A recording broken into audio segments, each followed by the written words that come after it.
Ma'am,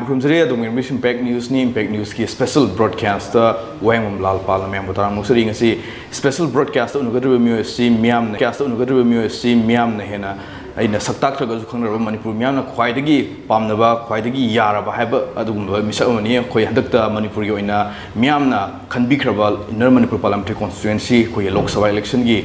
mai pakraba nu hojik Manipur da represent toroga Lok Sabha gi MP obiriba Miam na ojabi Bimol hai khangnaba khoi gi Dr. Angomcha Bimol Akoijam gani oza wuhan muktada taram musari. Thank you. Oza gi handaki maidan speech sabe tare Lok Sabha gi sida oza na piki ba se miam ne penagi ba appreciate toki not only in Manipur da natra northeastern state atopa India gi mainland state ki miam na dum yamne appreciate to yamne support to mo ki oza na piki speech ste maroina oza na bot lep horokpa aduga bot Karamatun the Sozan Hansen Piba, Ozagi commitment, Ozagi priority have tare, Maroina, Manipur, Iran Simon Moriga, relief camp the lady,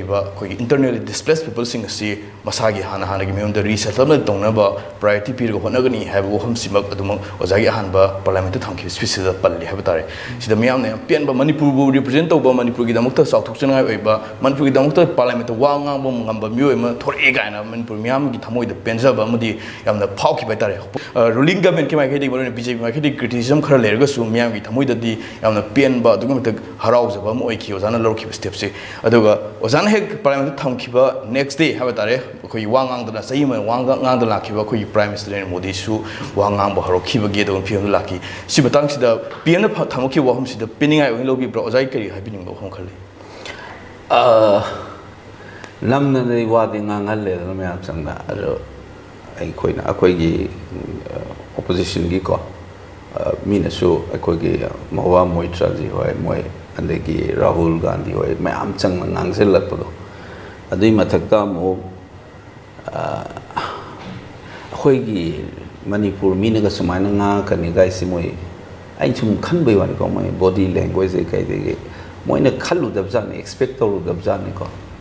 And the ID Queen Sulady at no panda, Zaza Tingle Mina Akoidi Yang, me and the Kamaying Masika Mina. Ozamak to Erega so could the harm of the Minakamay and a Milena car. Quisella Gana is a quay, I could cook the Kasu, Sinachawi, a quinapia, a very quick cook the Yauti, and he jumped some the Hagaton on Zelagatara and laid the tongue tin Mazig Hemelak, the tongue tail Toman and Masidi, Hango Honofara Malena at the mind open and Laway. I look, it's good, at least Nantoria than a car. I do Nungai 3D. Tamoisim, a crow what on a wee by the kind of the quite try to do one normal way they kind of eyes and betos. I don't know, I know, say come among the Isaiah. Relief came to lay by Rachasings in a lady bar,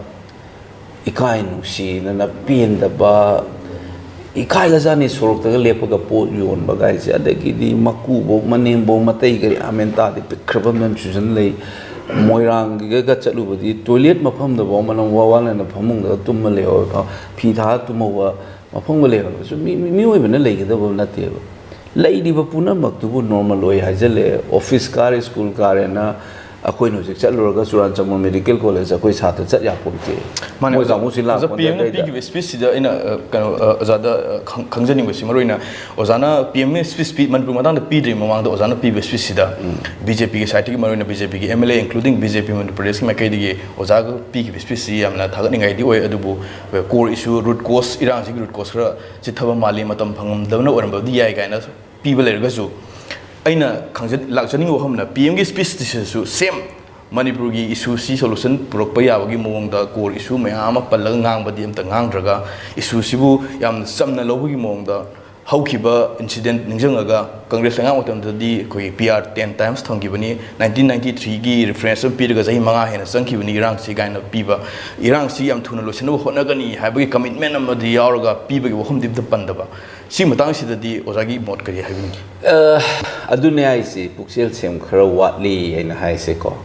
Genuine Mrs. Soft Toge, accent Toge, I begin port to Ude. That's why the Pangang Bagay do type to Pandea de Akoi ground the labor quinting on a normal Kasu ideas in Atra. Adu minor and a president rule, Gaim Pansele busy, government, a president rule to the type. Uttarakhand, the Moina Toxelurga court na. High Court, then Supreme Court, Supreme Court, government Angelini. मोइन president rule थम्बदा मणिपुर जसु तौहिबा president rule दु नंग 2001 दु कांग्रेस सरकार ने पाली दु बादा बीजेपी ने ना कोई सी तौगांदा अदमाइना अदगी मोइन कुकी नागागी मतंग पलै दु हुजिक याम थिंग खेनेबा तौरे सिंग सिदे मतम दुदा दी सोसाइटी लेवल द कसु कॉन्फ्लिक्ट थोकते वा नमन कुकी नागाजी यानद्रगसु को अखोगी जूनियर का तुम छुट्टी थोके द की याम द चलो यादे को बस तोंगा दिमा पदे कमाय चतोइनो गायना अदुम चले दु की मागी बेसिक प्रोटेक्शन लई वायलेंस सुम थोकतना लेरगसु की सोसाइटी की लेवल दा थोकते मोय आम ग्रुप काम खर खाना बयान सिदी सिविलियन सोसाइटी लेवल द मिचम प्रजा मरक थोला बने बसी वायलेंस सिदी अमग अमग चंगना रक्त्रबनी अमग चिंगला बनी लेदना अदगी स्टेट की फोर्स स्टेट अम लई हाइबगी लेंगा अम लई हाइबगी ममी दी दुम ताय ब मतम दु दे सिदना अमोंगना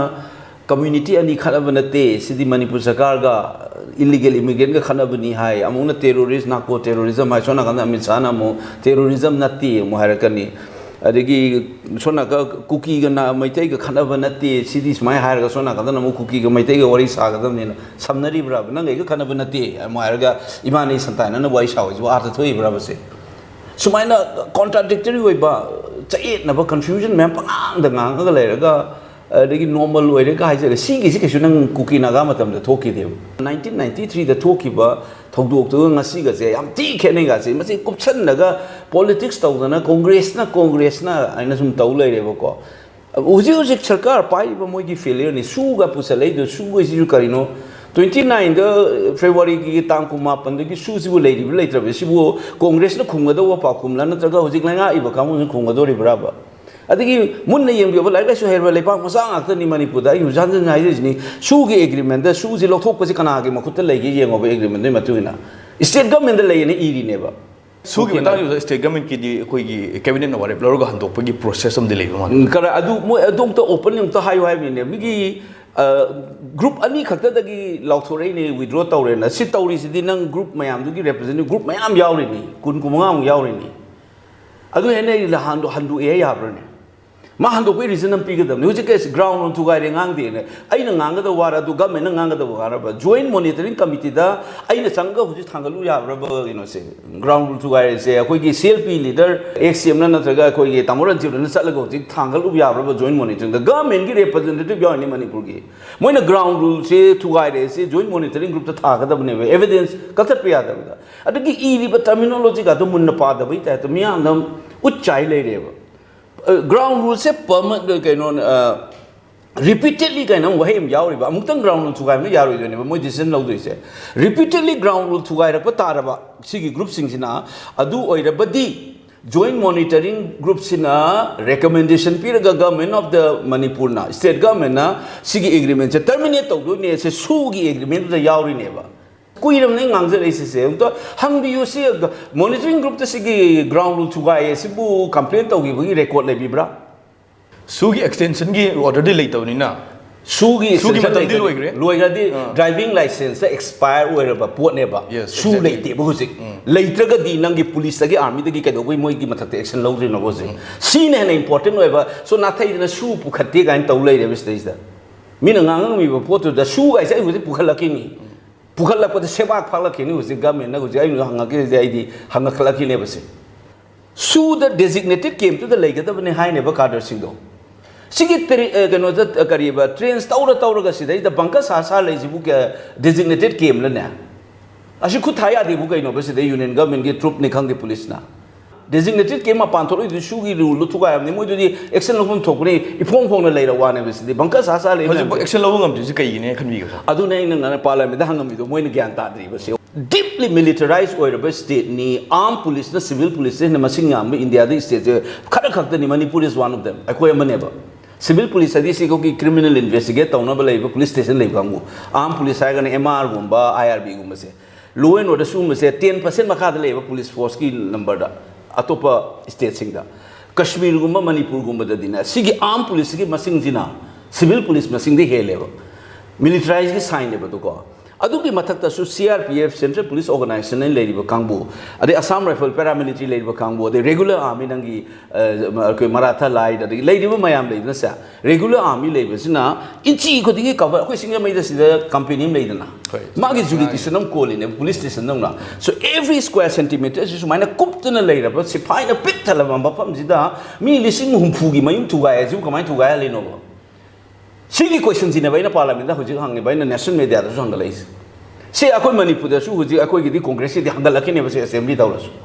ꯁꯤ ꯃꯤꯌꯥꯝꯅꯁꯨ ꯃꯁꯤ ꯍꯪꯐꯝ ꯊꯣꯛꯑꯦꯕ ꯀꯣꯟꯁꯇꯤꯇ꯭ꯌꯨꯁꯟꯒꯤ ꯃꯈꯥꯗ ꯂꯤꯡꯈꯠꯂꯤꯕ ꯒꯚꯔꯟꯃꯦꯟ ꯑꯣꯐ ꯃꯅꯤꯄꯨꯔ ꯍꯥꯏꯅ ꯂꯩꯔꯤꯕ ꯀꯥꯡꯕꯨꯁꯦ ꯃꯣꯏ ꯑꯟꯁꯔ ꯇꯧꯐꯝ ꯊꯣꯛꯑꯦꯕ ꯒꯚꯔꯟꯃꯦꯟ ꯑꯣꯐ ꯃꯅꯤꯄꯨꯔꯒꯤ CM ꯍꯥꯏꯁꯦ ꯏज ꯑ ꯀꯣꯟꯁꯇꯤꯇ꯭ꯌꯨꯁꯅꯦꯜ ꯑꯣꯊꯣꯔꯤꯇꯤ ꯑꯩꯈꯣꯏ ꯃꯤꯌꯥꯝꯅ ꯈꯟꯕ ꯃꯤꯍꯨꯠꯅꯒ ꯇꯧꯔꯒ ꯂꯦꯞꯄꯤꯕ ꯔꯥꯏꯠꯐꯨꯜ ꯑꯣꯏꯕ ꯀꯣꯟꯁꯇꯤꯇ꯭ꯌꯨꯁꯅꯦꯜ ꯐꯤꯒꯔꯅꯦꯕ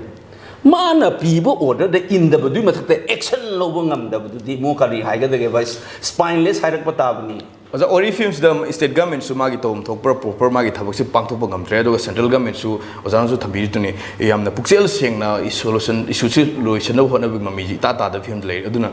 ꯁꯣꯂꯨꯁꯟꯁꯤ ꯄꯨꯔꯛ ꯍꯣꯠꯅꯕꯗ ꯑꯣꯖꯥꯅ MP ꯑꯣꯏꯅ ꯆꯠ ꯇꯥꯔꯒꯁꯨ ꯃꯤꯌꯥꯝꯅ ꯑꯣꯖꯥꯗ ꯑꯦꯛꯁꯄꯦꯛꯇꯦꯁꯟ ꯊꯥꯖꯕ ꯃꯌꯥꯝ ꯊꯝꯃꯒꯁꯨ ꯑꯣꯖꯥ ꯈꯛꯇꯅꯗꯤ ꯉꯝꯃꯣꯏꯗꯕ ꯄꯣꯠ ꯑꯃ ꯑꯣꯏꯕꯅꯤꯅ ꯑꯗꯨꯅ ꯁꯤꯗ ꯇꯧꯕ ꯌꯥꯕꯁꯦ ꯇꯧꯕ ꯌꯥꯕꯁꯤ ꯀꯔꯤ ꯇꯧꯕ ꯌꯥꯏ ꯑꯣꯖꯥꯒꯤ ꯄ꯭ꯂꯥꯟꯁꯤ ꯍꯧꯖꯤꯛ ꯀꯔꯤꯅꯦꯅ ꯊꯝꯕꯤꯅꯤ ꯑꯩ ꯍꯥꯏꯖꯤꯅꯤ ꯑꯩꯈꯣꯏꯒꯤꯅꯦ basic function of an MLA or MP ꯁꯦ one of the basic function di ngasai law making ge du gi process ro yaw ba aduda da natana oversight function anam leba aina ngangi ba hangai ba question ji ne ba yingsen ba hai ba ne ba oversight function di karai da soi karai da kari lei di ne yingsen bai thabak se oversight function hai ji ne ba english da legislative oversight function ka oi ba se MP amasung MLA ma thau ne ba dun na kon question nga hang na tawri se anu ji hanga ki ne ba koi de constitutional authority or government of Manipur na order pi ba da in da ba sida action lobo ngamdri ba maram karigino ikai ni ngai ni cabinet minister amna security advisor je Delhi na hapak pane ha duga thok order na kanan thoi state government na thoi ni ai haje gyan dai go Kuldip Singh si phong na hai ne paper da yaw rai ni cabinet minister na Delhi na hapak pane adu order na kanan thoi ba government of Manipur na thoi governor gi maming adudi kanana no hapai je nang lo da sala kandu je mina de salo ba noina kamaina Delhi na hapai hai noi bunga evidence kadai no sida appointment letter sidi noi governor thole sidi noi cabinet na lorpana tra haira kandu ne base aduna takpadi constitution gi wang ma lalaga english ta haira na extra constitutional form da Delhi na khudo mi chilaga si tau haiba da no haiba ngamdra ba ne ba yangleng saru yaudra ba ne ai constitution na piba miyam na vote thadaraga khalakpa majority pairaga lairiba constitutional authority ni government of Manipur aise state ki autonomy ni sigi law and order se koi subject ni khut thingjalakanu tawrakanu aina mukpada ai khangde mangam loi maning de lepakane sarkar ge adu su haiba ngam daga sonda thi na phugayu asida mu taw phajal lu daga sidigi amuna cookie ga khoi ga khanaba nati na mu haini amuna mu khanaba nati haraga na mu ani ju wari san ga dam ne na mu na harakani narco terrorism haini Amit Shah na sona ka terrorism nati mu harakani confusion chatla lai se khoi khari kana rigi sine ai khoi di kai ba state amagi government da sok sit thawai dun tawra isa aduna na ina fazable honda da ina federal structure gi autonomy of the state to in highway ne se nangi president rule da tawda da nampu da tawra ga sida lepang ngam ga da bane ba se babung ibo bi na lep ki ba ningjang na hoida na ko aspa lo thok da lo thok ka no na mukharak da noi taw lo hai ngam ne adu mai do na ama muiba sang koi da su adu taw ada to khana plane da pul sakhi ne adu mukhai na lakwa adu ba leader amagi gut yaw da bane ba khoina adu yorok pa mayam di hai na ina SM parliament da ngang se kado wi ki do no India to ga yen ngang usna tna idea kado bogi same citizen ne lai minara ga sumna gi namdara ga jam tonja bai type ta ji ane ki idno ke do ngang oi do na ba oza PM modi speech da ne laksani wa hamsi khoi gi 1993 gi conflict si su sai manga sang khi ha ba pot ma thambani na Manipur gi di sahi khata ngai ri ha ba gi sahi manga sang ga su sang ngai ba film oi ba film du oi bra wrong comparison wa ba di ai thabak si tawda irai lai bo di oi roi but oi thoi do ba thabak ti na te ba sigi will lai bam sang ne ba adugi will do yaur ga chapmin na bam sang ne ba sidi si ai ngasi su hai ni si pangang ngang mai mata MLA lai ri ba mayam si kitang makeup thok bi ra ga na stand am tang lo bi yo ba ko adu kan da Manipur ma cha ne na khoi myam punjal ga taw ba da dum ai khoi da sanari je sanal na moi ba adu lenga iba kangbu sing sina Cookie, MLA, Muko, Naga, Muko, Aduga Kogi, Lady, Central Valley, they carry ma'ams in a 2 million Wanga Canon and Amsel. Hujixu Parliamenta, Akoi MP, a home never ladies. Rise of Savada, Kogi, Linto, Sanaza was a Pamibuko. Yes. Madingan Biada Bravo. Manasupu Catedo, on top of a pyramid Raja Savada. The Ipai Puhak, the Tagi, Jim Milaga, Namjelaga, Kutpun Bayada by Kogi, Ido Kadaisa Kargeva. Kadungang mo ito no. But at the Marina Manipur, illegal immigrant issue, she la Poganda, Miam, Hiner, NRC implementer, NRC update or the Kodakudonza, Pangani have neither NRC Matangs, so Ozana Panviga, the Amnungani have a Anglup section. NRC Matangs, I just see the issues at Taidoki. Got Yaroga, Nang Mamira, and the NRC should talk on it. Tajan na gono mingon da tajan la gas congress na pan na in haiti NRC jong ta thangat pi ro ba khoi ki BJP ki MPM ju yaw ri NRC ko gera ma ko gera ai han da ju hai jai na citizen nam sung citizen na ta bai ba se kari no khandok ko di mathau tai ai si dai na lo wa ne ba Manipur oribi issue is the NRC si mathau ta ba pot am ne lo bi bro point thambi no adi ju ta hai gi du ni citizen kana na tam no khandok ba mathau tai but adu gi po se madu tau ba ngam ba politician mathau tai ba Madu high bungam Matotaiba. Adu Huzik Piriba, majority pirate the pirate Sarkar, Indian never. BJP in a little bit Sarkar, Sidal is BJP Sarkar never. See the Congress me, Mary Mangas and Namjan the Winova. Unton the Demo power pirga, political executive power pies the congressional pirate brava. Tobum top of the eyes in a private member. Resolution like Nora, Ilgerana Tragab, my party must in Lobita, where MPM to family, honorable MPM to Lady BJP. Amukta Mon of the Indian Nasa. Adunakari, but my tail on here, Ting and Tingam Draga, Nasi home tiny, every type, the soon Dragas, Kitangagas, Bimol the color, they was it Bimol, the man and none like type 200. MP Masang, the new way, I get out of them, no how right to me. I vote Mamang, I priority, they look at the lives in the morning, and my Make heck. Hansan River, dignified life, lady over Iran, happy arroy, Santi, Leviaro, say, Put Mamang Zuhai, Botler, Kusumi, they see now, Susum Kumi, I Hanan by Spisa Palini, others drama the Palminate. I can feel them.